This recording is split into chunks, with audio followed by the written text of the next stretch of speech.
Muito bem, nós estamos começando mais um HDL Podcast e você é muito bem-vindo, é uma honra ter você aqui comigo.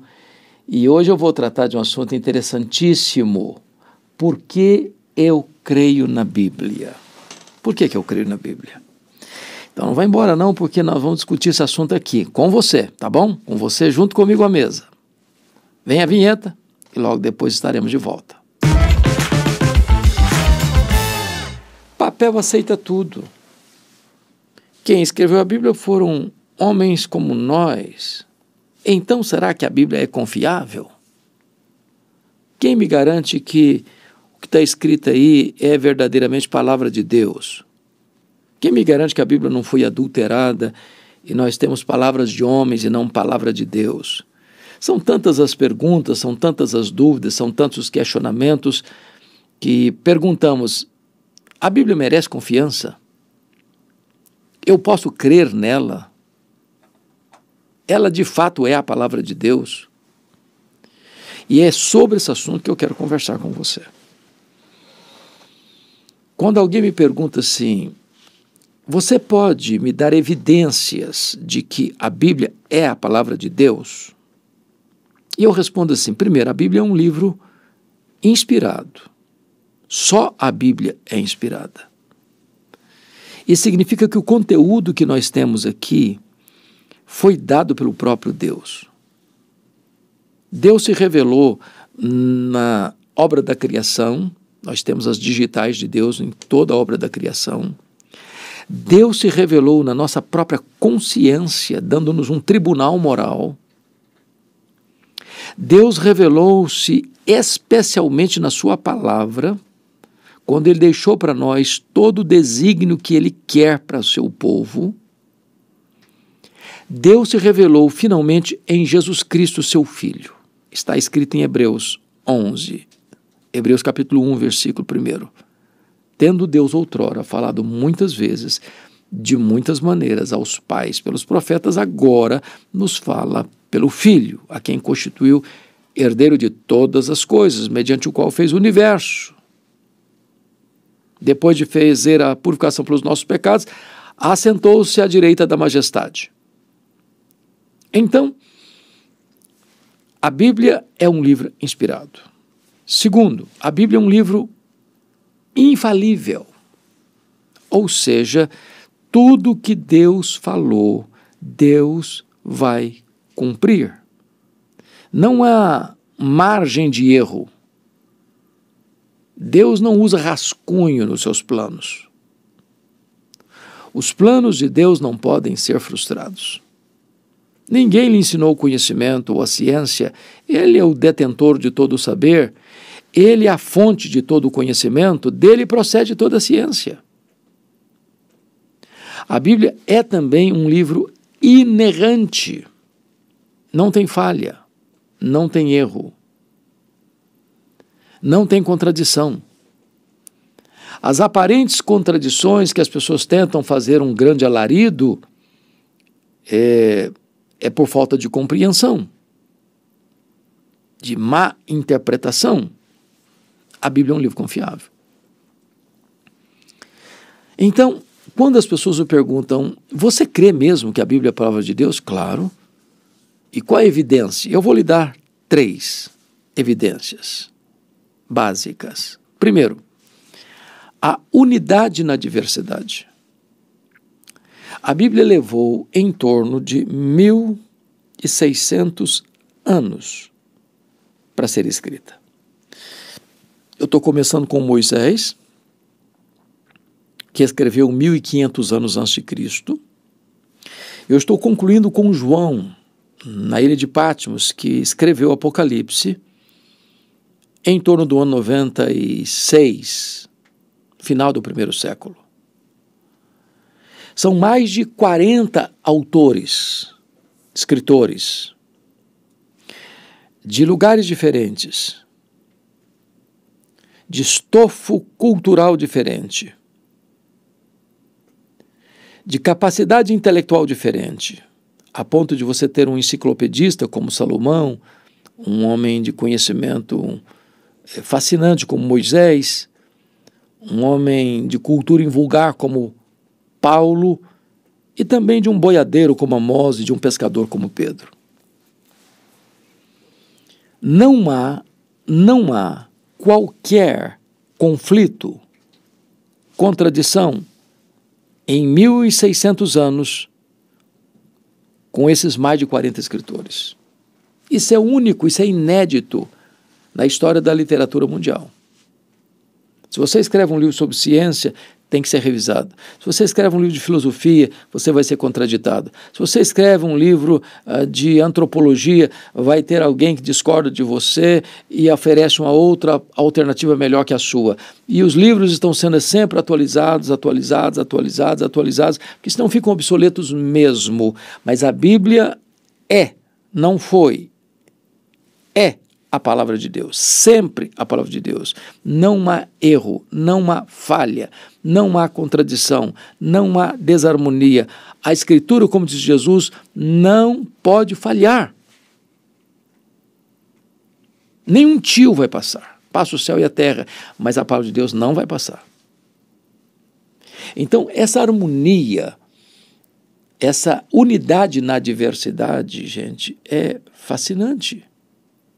A Bíblia foi escrita em hebraico no Antigo Testamento, algumas pequenas porções em aramaico, e o Novo Testamento em grego koiné, em línguas diferentes, para povos diferentes, em tempos diferentes, por escritores diferentes, com pano de fundo diferente, com geografia diferente, mas há uma total harmonia no seu conteúdo e no seu propósito. Por quê? Porque a mente que inspirou a Escritura é a mente divina. Homens santos de Deus escreveram, inspirados por Deus. A revelação de Deus, que é a sua palavra. Um segundo argumento que eu posso lhe oferecer, porque a Bíblia é a palavra de Deus, é por causa do cumprimento das suas profecias. Ali, a Bíblia é um livro de profecias. A Bíblia escreve a história antes da história acontecer. Profecias não vagas, mas específicas. Cumpriram-se, estão se cumprindo e se cumprirão. Literalmente, rigorosamente, cirurgicamente. Por exemplo, todas as profecias sobre Jesus, a sua primeira vinda, se cumpriram literal e rigorosamente. Onde ele nasceu,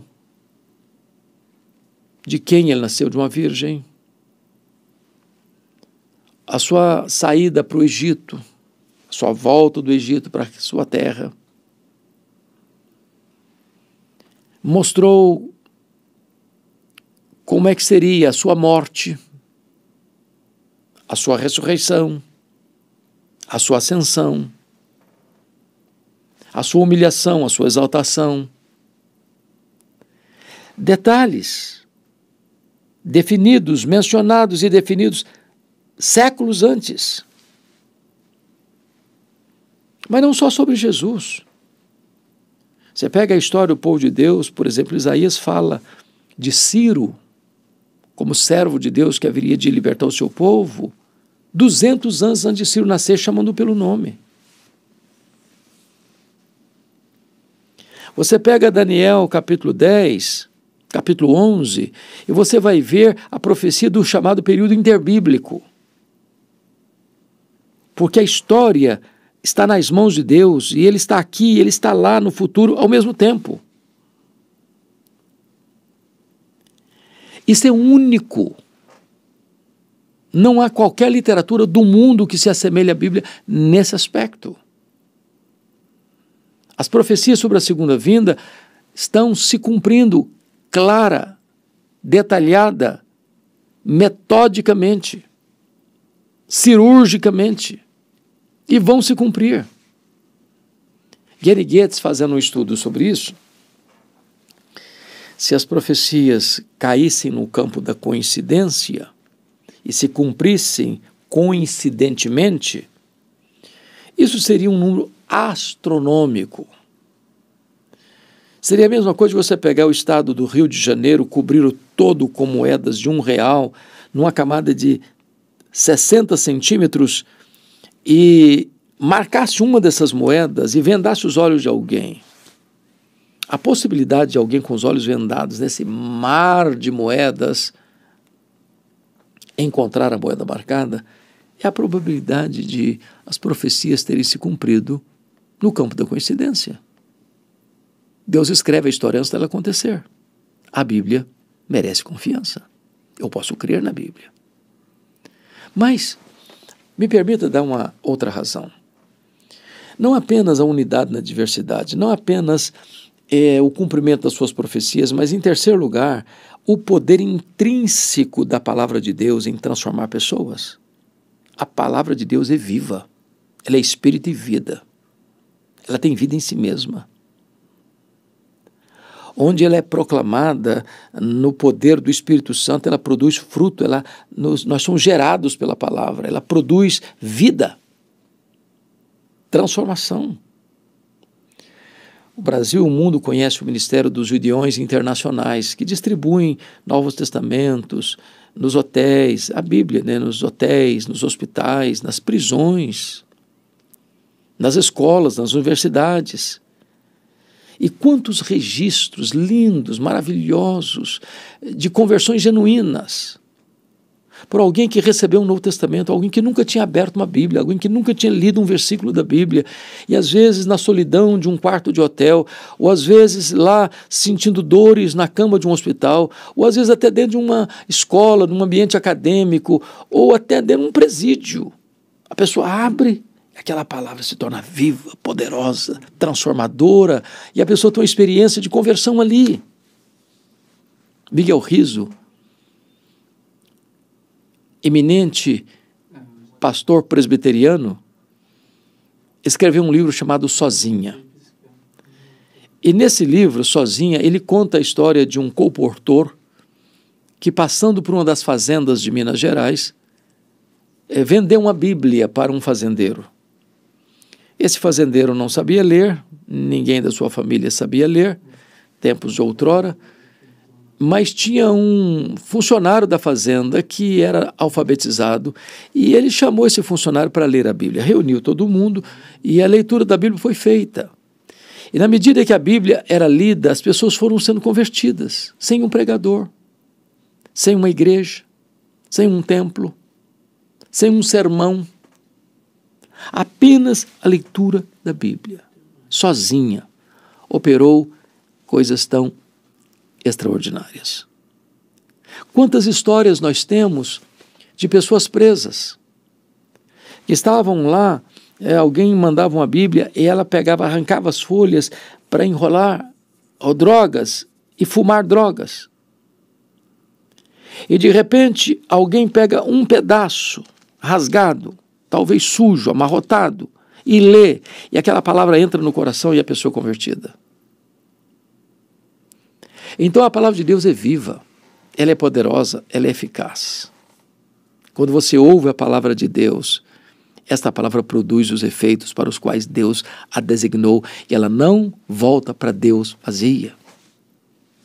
Além disso, o Salmo 19, que é um salmo de Davi, ele conta para nós os efeitos da palavra de Deus de uma maneira muito linda e eu vou compartilhar com você.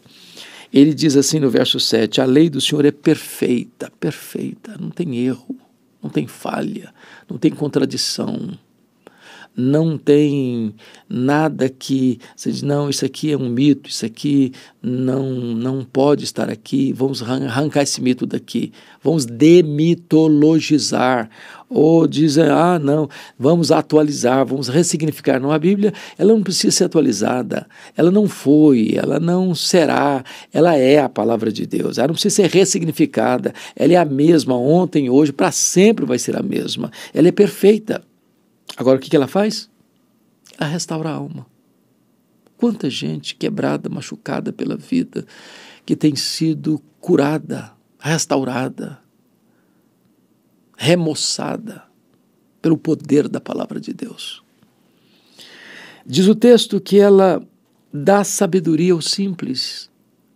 Quanta gente que às vezes tem muito conhecimento, é douto na ciência, mas não tem qualquer maturidade espiritual, não tem qualquer sabedoria de vida, mas quando a pessoa estuda a Bíblia, mesmo se ela é a pessoa analfabeta, ela tem sabedoria para viver, porque a Bíblia é uma fonte da sabedoria divina.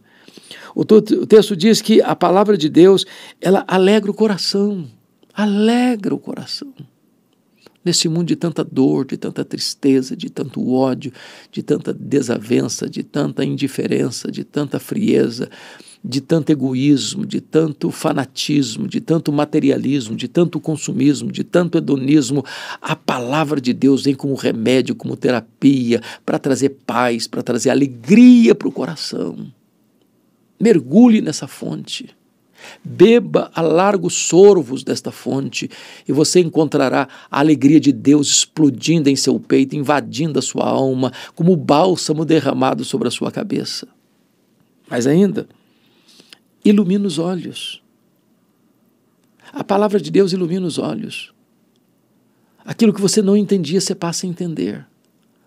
Aquilo que era obscuro, nublado, agora fica claro como a luz. Ela ilumina os olhos. Então, eu gostaria de ainda dizer para você por que eu creio na Bíblia. Porque lá em 2 Timóteo, capítulo de número 3, Paulo dá uma explicação muito interessante sobre isso. Ele diz assim, veja comigo o que ele vai escrever. 2 Timóteo, capítulo 3, no versículo 16, ele diz assim, toda a Escritura é inspirada por Deus e útil. Útil para o ensino, para a repreensão, para a correção, para a educação na justiça. Veja o efeito pedagógico da Bíblia. Ela é útil para ensinar.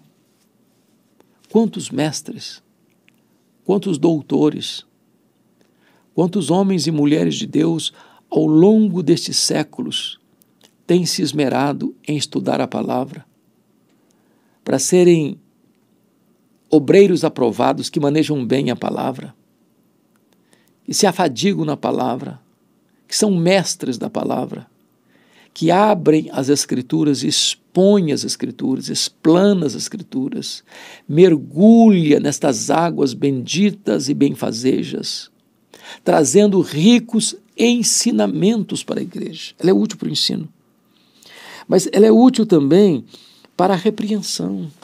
Na medida em que você lê a Bíblia lê você. Na medida em que você examina a Bíblia, ela examina você. Na medida que você penetra nela, ela vai penetrando em você, aparando as arestas, repreendendo você, corrigindo erros, falhas, enganos, pecados, conduzindo você por caminhos planos. Ela é útil também para a correção, no sentido de correção de rota, apontando a direção certa a seguir. Ela é útil para a educação na justiça. Ah, se os povos lessem, ah, se os governantes lessem, ah, se os legisladores lessem, ah, se os juízes das muitas cortes lessem a palavra de Deus e pautassem a sua vida, a sua conduta, a sua posição de liderança, de feitio das leis, de governabilidade ou de justiça das cortes à luz da palavra de Deus. Ela é certamente importantíssimo para a educação na justiça. Com que propósito? A fim de que o homem de Deus seja perfeito e perfeitamente habilitado para toda boa obra. Então Deus quer preparar você para ser uma pessoa de bem, para que você seja perfeito e habilitado para fazer o bem. Então, essa palavra é tão poderosa que Deus, através dela, tem chamado o seu povo. A fé vem pelo ouvir, e ouvir a pregação da palavra de Deus. Deus chama os seus através da sua palavra. O Evangelho, que é o conteúdo desta palavra, é o poder de Deus para a salvação de todo aquele que crê. Então, meu posicionamento sobre esse assunto pode ser resumido, talvez, nas 4 falas de Paulo a Timóteo na sua segunda carta. No capítulo 1, versículo de número 15, Paulo diz assim, versículo 14, Paulo diz assim, guarda o bom depósito. Guarda essa palavra, incontaminada, não misture nada a ela. Não é a Bíblia mais a filosofia, não é a Bíblia mais a doutrina de homens, não é a Bíblia mais ritual, não é a Bíblia mais isso ou aquilo. É a Bíblia, é o depósito. Mantenha esta palavra incontaminada, perfeita, pura.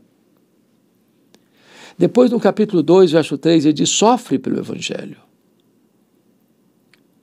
Viver esta palavra é viver uma contracultura num mundo decaído. É você ser luz no meio das trevas. É você ser sal num mundo em decomposição.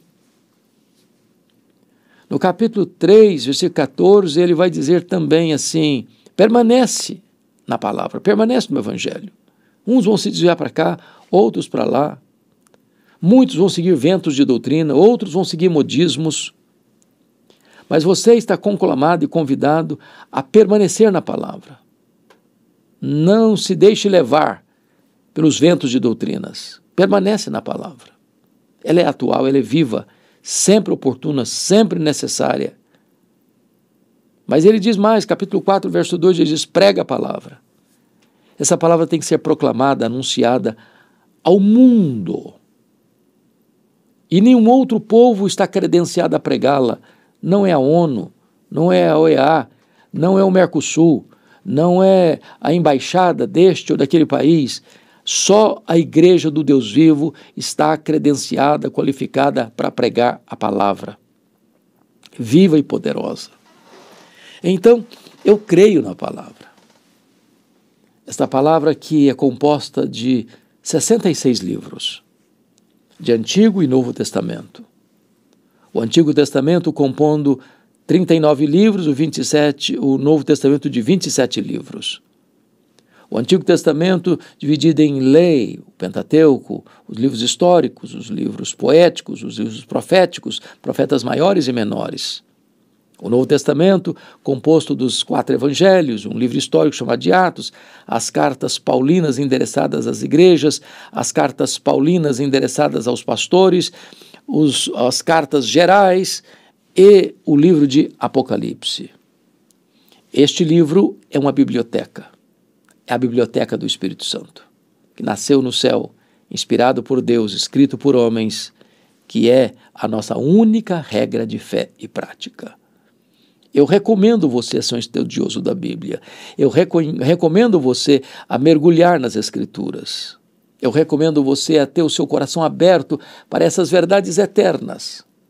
Algumas vezes, gente se levanta, críticos se levantam e atacam a Bíblia como escorpiões no deserto, mas a Bíblia tem saído vitoriosa e sobranceira de todas as fogueiras da intolerância. Ela é a bigorna de Deus, que tem quebrado o martelo dos críticos. Mais recentemente, Richard Dawkins, o patrono dos ateus, na Inglaterra, escreveu um livro ruidoso, Deus, um delírio. E as pessoas ficaram assim, apavoradas, outras ficaram estressadas. Será que agora eles vão desbancar a Bíblia? Será que agora eles vão desacreditar da Bíblia? Será que agora as pessoas não vão acreditar em Deus? Eu pergunto a vocês, onde está Richard Dawkins? E o seu livro? Está esquecido nas prateleiras. E a Bíblia continua sendo traduzida, impressa e divulgada como nenhum outro livro na história da humanidade. Já passam de 4 bilhões de exemplares. Ela é a palavra de Deus. Ela é viva. Ela é poderosa. Eu creio na Bíblia. Você também pode crer. Não é uma fé cega. Não é um misticismo. Não é uma tolice. Não. Os homens de mentes mais brilhantes da história creram na Bíblia. Creram na Bíblia. Só os cegos espiritualmente é que não creem ou perseguem. A Bíblia é lâmpada para os meus pés e luz para os meus caminhos. Então, eu creio na Bíblia. Se esta palavra abençoou o seu coração, se isso ajudou você em alguma coisa, se isso trouxe luz em alguma área da sua vida, eu te peço para você compartilhar essa mensagem com outras pessoas. Eu te peço para você se inscrever no meu canal, porque ele tem um compromisso exclusivo com a pregação do Evangelho. Deus abençoe sua vida, Deus abençoe sua família e gratidão por estar aqui comigo.